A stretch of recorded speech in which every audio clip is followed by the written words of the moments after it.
নমস্কার বন্ধুরা, বৃষ্টি রান্নাঘরে আবার একটা হেলদি খাবার নিয়ে আপনাদের কাছে চলে আসলাম। কাছে দূরে যে যেখান থেকে আমার ভিডিওটি দেখছেন, আশা করি সবাই ভালো আছেন, সুস্থ আছেন। ভাত, রুটি, লুচি এগুলো অনেক সময় আমরা খেতে ভয় পাই, অনেক সময় খেতে ইচ্ছে করে না, অনেক সময় একঘেয়েমি লাগে। আবার অনেক সময় আমরা সারাদিনে কি খাবো সেটা ভেবে ভেবেই হয়রান হয়ে যাই। একদম ইউনিক রেসিপি নিয়ে আজকে আপনাদের কাছে হাজির হলাম, অবশ্যই বাড়িতে ট্রাই করুন।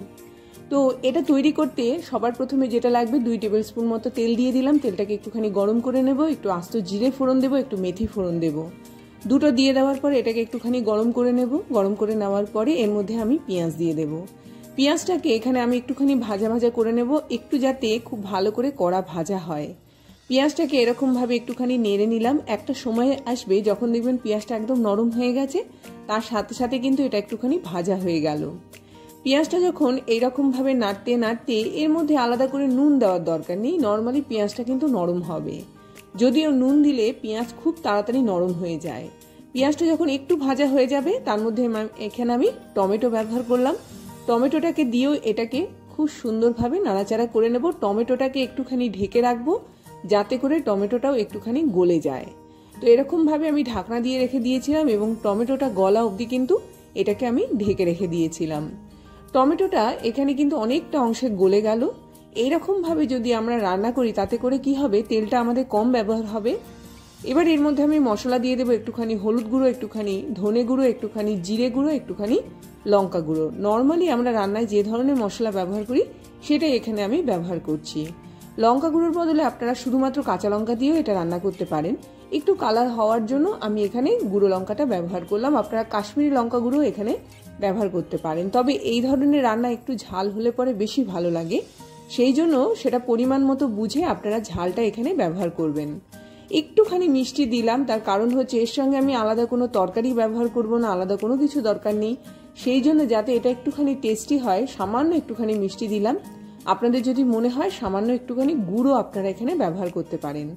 খুব ভালো করে মশলাটাকে কষাচ্ছি। আপনারা যদি মনে করেন একটুখানি তেলের পরিমাণ বাড়িয়ে দিতে পারেন বা জল দিয়ে দিয়েও কষাতে পারেন।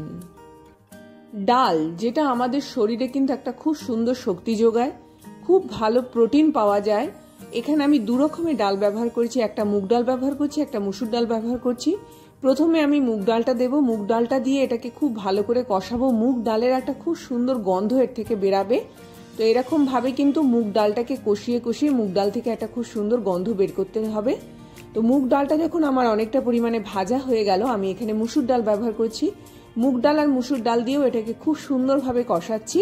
কষিয়ে কষিয়ে এটাকে একটা খুব সুন্দর গন্ধ আসা অবধি কিন্তু অপেক্ষা করতে হবে। এইরকম ভাবে মুগ এবং মুসুরটাকে খুব ভালো করে এরকম ভাবে নাড়াচাড়া করে নিয়ে একদম কষিয়ে নিয়ে আসতে হবে। এবার পরিমাণ মতো জল আমি এখানে ব্যবহার করব। জল দিয়ে আবার এটাকে কষাতে হবে। এমনভাবে কষাবো যাতে করে রান্নাটা যখনই খাবেন, একবার খেলে কিন্তু বারবার খেতে ইচ্ছে করবে। এই রান্না সবজি ছাড়া রান্না, সেই জন্য আপনাদের যদি মনে হয় আপনারা সবজি এখানে ব্যবহার করবেন, সবজি ব্যবহার করতে পারেন। তবে ঘরে অনেক সময় যদি সবজি না থাকে, এইভাবে রেসিপিটা তৈরি করে খান। এর মধ্যে প্রোটিন পাচ্ছেন, ফাইবার পাচ্ছেন, এর মধ্যে শরীরে একটা আলাদা এনার্জি নিয়ে আসবে সেই জিনিস পাচ্ছেন। তার সাথে সাথে এখানে আপনাদের অল্প খেলেই পেট ভরে যাবে এমন একটা খাবার পাচ্ছেন। যাদের ধরুন খুব খিদে পায়, তারা কিন্তু এটা খাওয়ার পরে আর খেতে চাইবে না। তার কারণ হচ্ছে এটা কিন্তু একটু ভারী খাবার, সেই জন্য এটা অবশ্যই আপনারা রাতে খাবেন না, সারাদিনে যখন খুশি খান। পরিমাণ মতো নুন দিয়ে দিলাম। নুন দিয়ে দেওয়ার পরে জলও পরিমাণ মতো আমি এখানে ব্যবহার করছি, যাতে দুটো ডালই খুব সুন্দরভাবে সেদ্ধ হয়। এবার এটাকে ঢেকে রেখে দেবো মোটামুটি 10 থেকে 12 মিনিটের জন্য। ডালটা দেখবেন অনেকটা পরিমাণে সেদ্ধ হয়ে আসবে, ঠিক এইরকম সেদ্ধ হয়ে আসবে। তখন এটাকে আবারও খুব ভালো করে একটুখানি নাড়াচাড়া করে নেব। আবার একটুখানি সময় ধরে ঢেকে দেব, যাতে করে ডালটা আরও একটু সময়ের জন্য সেদ্ধ হয়। মোটামুটি ডালটা সেদ্ধ করতে আমার 13-14 মিনিট মতো টাইম লেগেছে। দেখুন এটা অলমোস্ট এরকমভাবে কিন্তু একদম সেদ্ধ হয়ে গেছে। জলটাও বেশ ভালো পরিমাণে কমে এসছে। এবার এর মধ্যে আমি আতপ চাল ব্যবহার করব। চালের জিনিস যদি খেতে না ভালো লাগে, এখানে আপনারা ডালিয়া ব্যবহার করতে পারেন, তবে আমি আজকে এটা চাল দিয়ে করে দেখাবো। তার কারণ হচ্ছে আতপ চাল খুব তাড়াতাড়ি পেটটাকে ভরিয়ে দেয়। আতপ চাল করতে সব থেকে বেশি কম সময় লাগে। অবশ্যই যদি আপনাদের হাতে সময় কম থাকে, এইভাবে কিন্তু খাবারগুলোকে তৈরি করতে পারেন। বৃষ্টির রান্নাঘরে আমি যে ধরনের জিনিস আপনাদেরকে করে দেখাই, খুব সুন্দরভাবে করে দেখাই, ডিটেলসে করে দেখাই, যাতে করে যারা ধরুন রান্না করবেন তারা কিন্তু এটা দেখে দেখে অনায়াসেই রান্নাটা তৈরি করতে পারেন।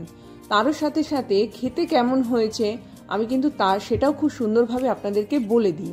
তার ফলে কি হবে, আপনারা যে রান্নাটা তৈরি করছেন সেটা কেন তৈরি করছেন, খাওয়ার পরে কেমন লাগলো, পুরোটাই কিন্তু এই ভিডিও থেকে আপনারা পেয়ে যান। সেই জন্য বৃষ্টির রান্নাঘরে যে ধরনের রান্নাগুলো আমি আপনাদেরকে করে দেখাই, যদি ঠিক সেইভাবেই আপনারা রান্নাগুলো করতে পারেন তাহলে কিন্তু প্রতিদিনকার লাইফে যাদের ধরুন রুটি ভাত এগুলো খেতে ভয় লাগে তারাও যেমন খাবার পাবেন, সুগারের মানুষরা অনায়াসে নানা ধরনের খাবার পাবেন, যাদের অন্যান্য ধরনের প্রবলেম থাকে তারাও কিন্তু এখানে সেই রকম অনুপাতে খাবার পেয়ে থাকবেন।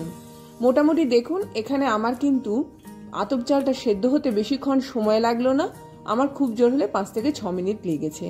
এবার গ্রেট করা সেদ্ধ ডিম আমি এখানে ব্যবহার করলাম, যেটা খেতেও সুস্বাদু লাগবে। যখনই আমরা এই ধরনের খাবার খাবো, যখন এইভাবে তৈরি করে খাবো, সেটা দেখতেও যেমন সুন্দর লাগবে, বাচ্চারাও খেতে চাইবে, বড়রাও খেতে চাইবে। এর মধ্যে আমি সব জিনিস দিয়েছি যেটা সারাদিনে একটা শক্তি যোগাবে। অবশ্যই রাতের খাবার নয়, এটা সারা দিনের খাবার, যতক্ষণ খুশি খান, যতটা খুশি খান। তবে আমি বলবো এটা কিন্তু অল্প খেলেই খুব সুন্দরভাবে পেটটা ভরে যাবে। ডিমটা দেওয়ার পরে এটাকে আবারও খুব ভালো করে নাড়াচাড়া করলাম। ডিমটার সঙ্গে এটাকে আরেকটু সময়ের জন্য হতে দেব, তাই জন্য এটাকে একটুখানি ঢেকে রাখতে হবে। আজখানে বলে রাখি, যদি আমার চ্যানেলটিকে আপনাদের ভালো লেগে থাকে অবশ্যই চ্যানেলটিকে সাবস্ক্রাইব করবেন, আর এই ভিডিওগুলো যদি ভালো লেগে থাকে অবশ্যই লাইক করুন, শেয়ার করুন, নোটিফিকেশন পাওয়ার জন্য বেল আইকনকে প্রেস করুন। আমি একটুখানি আদাকে এখানে গ্রেট করে এর মধ্যে অ্যাড করছি, সামান্য পরিমাণে নুন বাড়িয়ে দিলাম। তো এইরকম ভাবে একটু অন্যরকম খাবার, একটু মুখরোচক খাবার, একটু হেলদি খাবার, আনকমন রেসিপি, তার সাথে সাথে ঘরে থাকা চাল ডাল আর ডিম দিয়েই কিন্তু অসাধারণ স্বাদে এই রেসিপিটা তৈরি করতে পারেন। সবার শেষে আমি এখানে একটুখানি শাহি গরম মশলা দিয়ে দিলাম, আবারও খুব ভালো করে নাড়াচাড়া করব। আমার রেসিপি একদম রেডি হয়ে গেল। এবার এটা আপনারা তরকারি দিয়ে খান, শুধু শুধু খান, যখন খিদে পাচ্ছেন তখন খেতে পারেন, আপনারা স্টোর করে রাখতে পারেন, একটু গরম করে তারপরে খেতে পারেন, যখনই খাবেন না কেন দিনের বেলা খাবেন, কেন এটা অনেকটা পরিমাণে পেটটাকে ভরিয়ে দেয়। এবার পরিবেশন করার পালা। দেখুন এইরকম ভাবে কিন্তু আমি রেসিপিটা তৈরি করেছি। প্রতিদিনকার লাইফে যদি এইভাবে খাবারগুলোকে খান, সেটা খেতেও যেমন টেস্টি লাগবে, দেখতেও সুন্দর লাগে। এবার এইভাবেই তৈরি করে ফেলুন অসাধারণ একটা রেসিপি, কম সময় কম খরচে। এই বলে আজকের মতো বিদায় নেব, আবার আসবো একটা খুব সুন্দর ভিডিও নিয়ে। ততক্ষণ সবাই ভালো থাকবেন, সুস্থ থাকবেন, দেখতে থাকবেন বৃষ্টির রান্নাঘরে। যদি এর পরিমাণটা বাড়াতে চান জলের কোয়ান্টিটিটা বাড়িয়ে দেবেন।